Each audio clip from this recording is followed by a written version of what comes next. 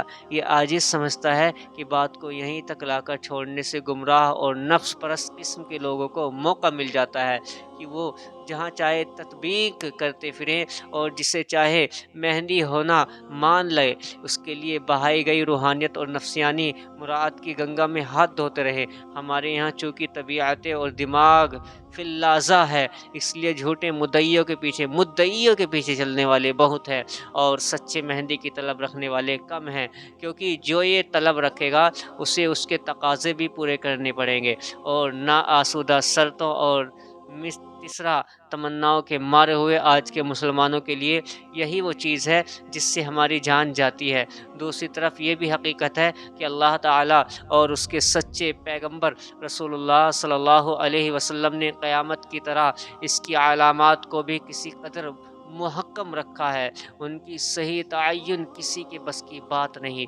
بہت سی محققین کے اندازے بھی غیر وحی ثابت ہوئے ہیں، البتہ حتمی تعین اور مکمل ابہام کے درمیان محض امکانی تطبیق اور ممکنہ مصداق کی حد ایک بات کی جائے، اس کی صحت پر اصرار نہ کیا جائے، نہ اس کی بنیاد پر شریعت کے خلاف یا قابرین کے مشرب سے ہٹ کر کوئی تعویل کی جائے، اور علماء کرام اور مشائخ اعظام کی توضیحات اور تنبیہات کو قبول کر لینے کے لیے تیار رہا جائے، تو زبان کھولنا شاید ممنوع نہ ہوگا، خصوصاً اس لیے کہ مقصد صرف اور صرف عامۃ المسلمین کو صحیح راستہ دکھانا ہے۔ اللہ رب العزت کہنے سننے سے